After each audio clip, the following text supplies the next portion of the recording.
Hello, this is Charles, and welcome to my Crime Stories channel. Today's case might be even more captivating than a crime novel. A young woman was found dead in her rental apartment. Her lower body was uncovered, and forensic evidence suggested a sexual assault. Initially, the case pointed to a rape and murder. However, as investigators followed the clues, they uncovered something even more sinister, a revenge plot that defied expectations. On March 9, 2013, in Xi'an, China, an elderly woman named Mr. Xia visited her rental property in the Bridgewood complex, accompanied by two staff members from the property management office. Mr. Xia explained that her tenant had been missing for over a week. Failing to answer calls or pay rent, she requested their assistance in unlocking the door as her tenant's sudden disappearance left her deeply uneasy. When knocking elicited no response, the staff forced the door open. Upon entering, they found the living room empty. Mr. Xia processed to the bedroom. While the staff remained in the living room, moments later, they heard Mr. Xia scream. When they rushed into the bedroom, they were met with a chilling sight. A young woman lying lifeless on the bed. The body was of a young woman, bound and partially undressed. Her face was tightly wrapped in tape, her hands tied with nylon rope, and forensic evidence indicated sexual activity prior to her death. The bedroom presented a chaotic scene. Clothes were strewn across the floor, and the wardrobe showed clear signs of being rummaged through. However, the floor itself was remarkably clean, as though it had been meticulously tidied. On this unusually spotless floor, police discovered a broken alarm clock. Its hands were frozen at 3:15 a.m., with the battery and cover scattered far from the clock. On the bedside table, officers uncovered more potential clues. A desk calendar with the name Duangang and a phone number written on the back. Several shopping recipes, a collection receipt from a photo studio. Meanwhile, investigators searching the bathroom and found a trash bag containing two open condom wrappers, a tied condom that still contained male's sperm. Despite thoroughly searching the apartment, the police could not locate valuables such as wallet, phone, or computer. This absence of significant items added to the mystery surrounding the crime. After consolidating all the evidence, investigators made a preliminary judgment. This was likely a case of burglary, rape, and murder. To confirm the victim's identity, the police brought in Mr. Xia, the landlord. She noted that the body resembled her tenant in height and build. However, due to the advanced decomposition of the victim's face, Mr. Xia couldn't be certain whether the victim was indeed her tenant. Mr. Xia then recounted how 3 months earlier she had rented this apartment to a young woman named He Manman for 900 RMB a month. After signing a 1-year lease, He Manman had paid 3 months' rent up front. Using a copy of He Manman's ID card provided by Mr. Xia, the police retrieved her basic information. Name He Manman, gender female, birth year 1990, place of birth a rural village in Anhui Province, China, age 23. The police contacted Anhui authority to locate her family. With their cooperation, He Manman's parents were summoned to Xi'an, and DNA collected from her father confirmed the victim's identity as He Manman. He Manman's parents revealed that after graduating from middle school, she had started working to support herself. However, due to the infrequent communication with her, they were unaware of her job or whereabouts and could not provide any relevant information to the police. Seeing this lack of leads, the investigators shifted their focus to He Manman's body. Her remains were handed over to the forensic team for examination. The autopsy revealed that she had been suffocated to death, and her time of death was determined to be over a month prior. Additionally, the forensic team compared the male DNA extracted from He Manman's body with that found in the tied condom from the bathroom. The results confirmed that both samples came from the same individual. At the same time, another team of investigators made progress in tracking down the name Duangang, which had been found written on the back of the desk calendar in the bedroom. The investigators uncovered personal detail about Duan Gang. Gender male, year of birth 1981, age 32, residence in Xi'an local. Occupation, a regular employee at a company with an average income. After marrying and having a child, Duan Gang, along with his wife and child, continued to live under the same roof as his mother and sister. His daily life appeared routine, consisting of commuting to work and using his silver sedan, worth around 100,000 RMB, to drop off and pick up his son from kindergarten. Duan Gang seemed to have no apparent connection to He Manman. However, to advance the case, the police brought him in for questioning. When presented with a photograph of He Manman, Duan Gang hesitated momentarily before admitting that he recognized her. He claimed that the woman in the picture was someone he knew as He Yingying, a friend he had met not long ago. He added that the last time he had seen her was in January and that they hadn't been in contact since. Sensing that Duan Gang wasn't aware of the situation, the police informed him that the woman in the photograph wasn't named He Yingying but He Manman, and that she had been murdered. They explained that he was brought in to clarify whether he had any involvement in her death. Upon hearing this, Duan Gang was visibly shocked, realizing the police suspected him. He quickly offered a detailed account of how he came to know He Manman. Duan Gang explained that he first met He Manman in mid-December 2012, on the night around 8 p.m. After he had finished work, while driving home, he encountered a young woman pulling a suitcase who flagged it down his car. The woman requested a ride to the airport, offering him 300 RMB as a fare. At the time, Duan didn't think much of it and agreed, seeing it as an easy way to earn some extra money. During the ride, the woman introduced herself as He Yingying and mentioned she was in the clothing business in Xi'an. She added that she didn't know many people in the city, and since fate had brought her into Duan's car, she hoped they could become friends. Before parting at the airport, they exchanged phone numbers, and she mentioned treating him to a meal upon her return. A few days later, He Manman indeed reached out to Duan and invited him to a dinner. During the meal, she expressed gratitude for his help and shared how new and unfamiliar she was with Xi'an. The gesture left a strong impression on Duan, who found her competent and generous. Over time, their relationship deepened, and despite being married, Duan found himself captivated by her beauty.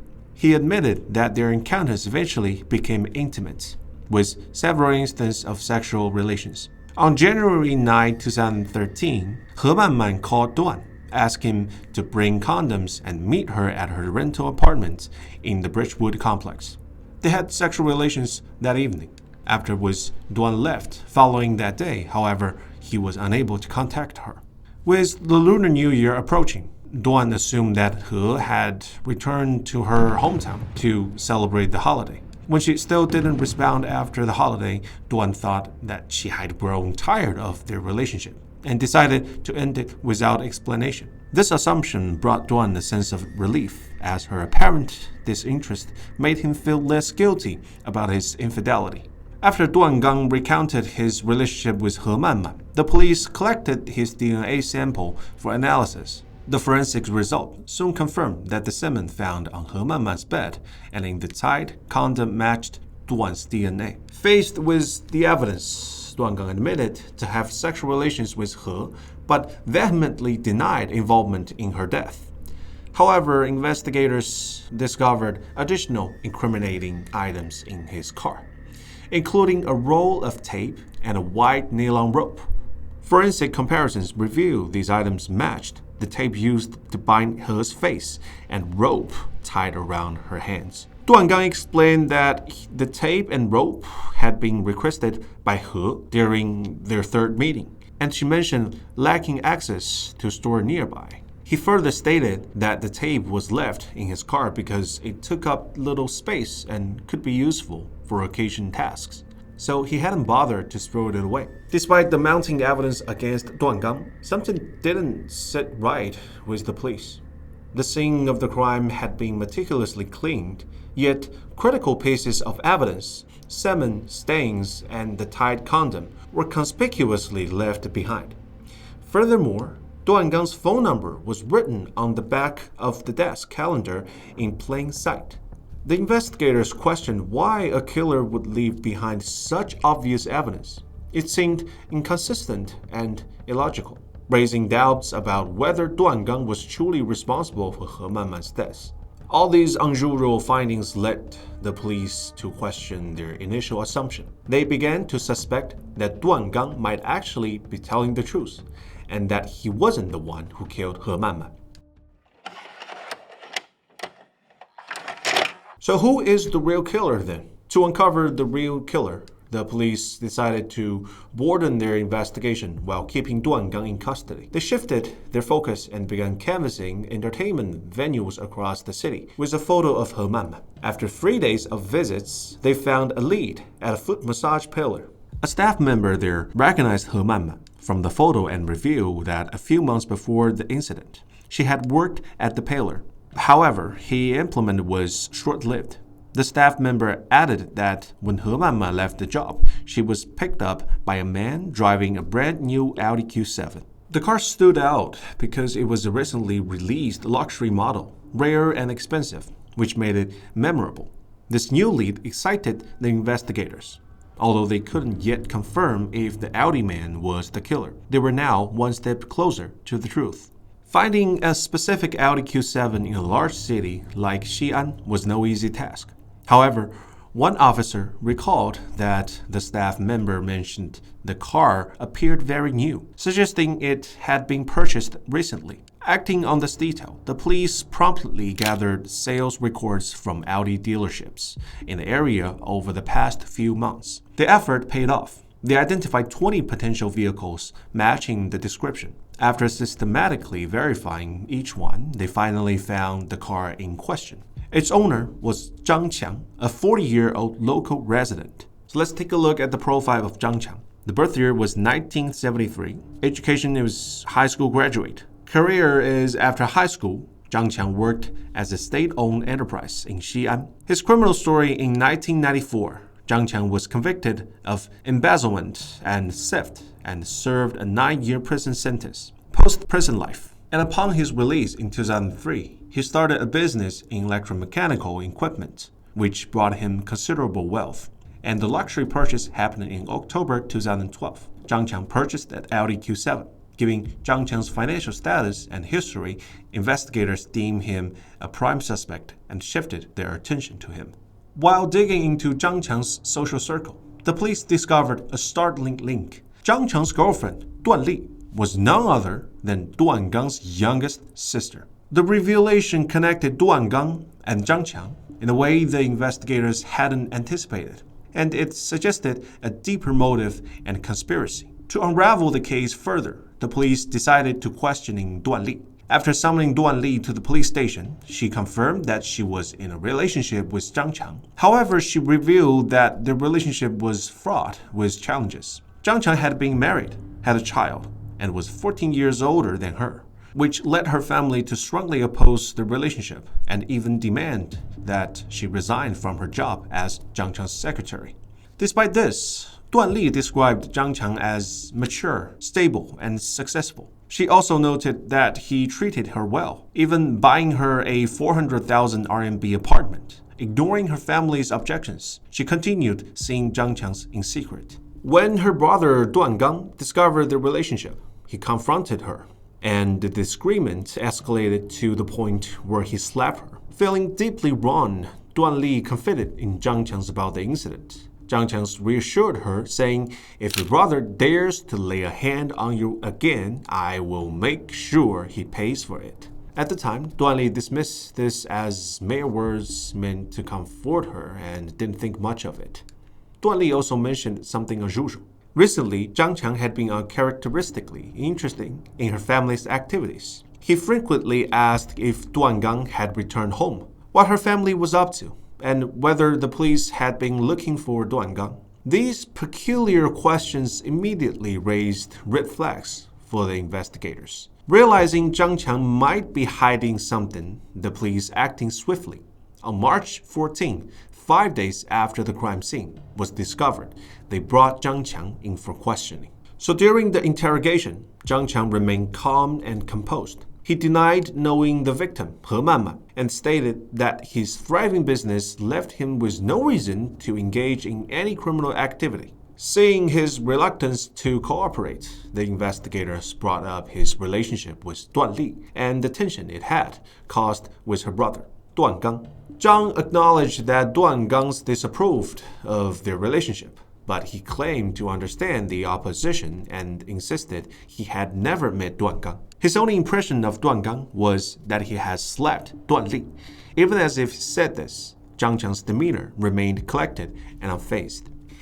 At that moment, another team of officers tasked with searching Zhang Qiang's office made a significant discovery. Inside one of his desk drawers, they found a cell phone containing a trove of evidence linking Zhang Qiang to He Manman. The device held call records, text messages, and other communications between the two. This revelation directly contradicted Zhang Qiang's earlier claim of not knowing He Manman, exposing his lies. Faced with this irrefutable evidence, Zhang Qiang fell silent. After a long pause, he finally began to disclose the full story of the crime.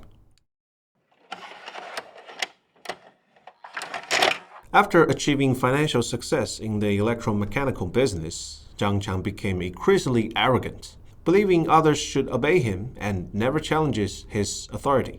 However, his relationship with Duan Li faced strong opposition, particularly from her brother, Duan Gang. This perceived disrespect infuriated Zhang Qiang, making him feel humiliated. When Duan Li claimed that Duan Gang had slapped her during an argument about the relationship, Zhang Qiang's anger boiled over. He resolved to teach Duan Gang's lessons and ensure he wouldn't interfere again.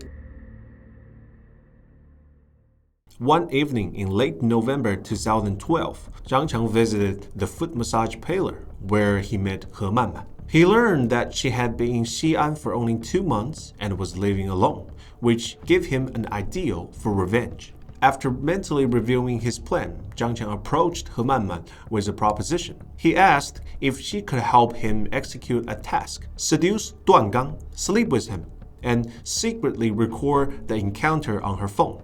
In exchange, Zhang Qiang offered 150,000 RMB, 3,000 RMB upfront, and the remaining 120,000 RMB upon completion. The only condition was she must cut ties with everyone else while carrying out the task. Faced with the promise of such a large sum of money, He Manman was tempted. She longed for a better future and didn't want to spend her life working in a massage parlor. She agreed to Zhang's terms, officially setting his revenge plan into motion. Zhang Qiang instructed He Manman to adopt the persona of a respectable woman. He arranged for her to rent Mr. Xia's apartment, giving her a base to operate from. Next, Zhang Qiang directed her to vandalize Duan Gang's car, leaving a note that would prompt Duan Gang to contact her. However, this initial attempt failed, as Duan Gang didn't respond. Undeterred, Zhang Qiang revised the approach. He instructed He Manman to directly flag down Duan Gang's car, pretending she needed a ride to the airport and offering 300 RMB for the favor. As Zhang predicted, Duan Gang took the bait. From the point, He Manman follows Zhang's instruction via text messages, carefully orchestrating each step, including planting the rope and tape in Duan Gang's car to later implicate him. On January 9, 2013, following Zhang Qiang's instruction, He Manman arranged for Duan Gang to visit her rental apartment, where they engaged in sexual relationships. Afterwards, he sent Duan Gang away and lay on the bed, waiting for Zhang to arrive and pay her the remaining 120,000 RMB promised as part of their deal. However, what she awaited wasn't the money she dreamed of, but a tragic end. Zhang Qiang claimed that the killing was unintentional. According to him, while he arrived at the apartment, He Manman began to threaten him, stating that she would expose everything he had done.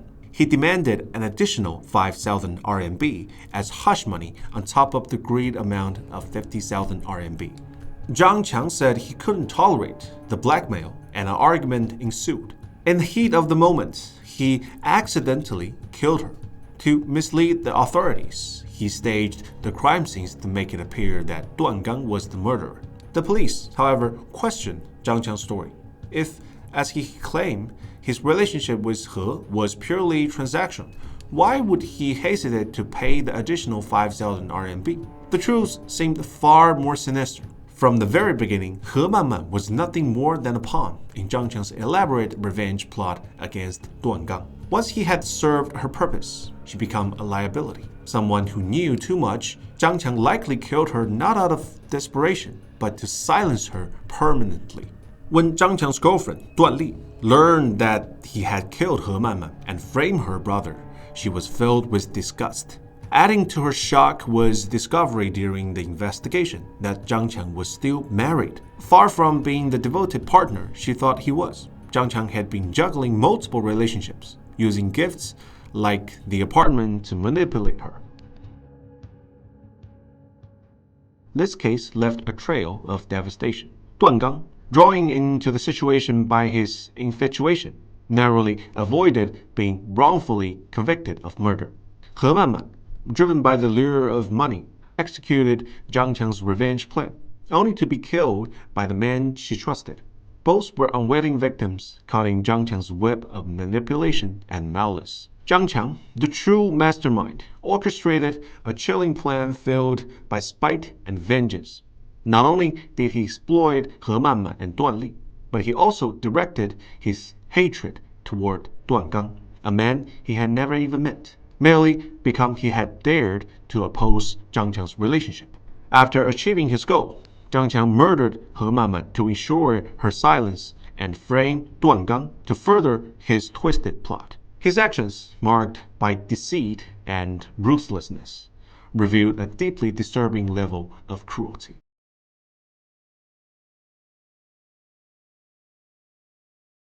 I'm Charles, dedicated to bring you in-depth case analysis. If you enjoyed this story, don't forget to like, subscribe, and turn on the notification button. Have a case you'd like me to uncover? Feel free to share this in the comment section. I'll see you next time. Thank you for listening.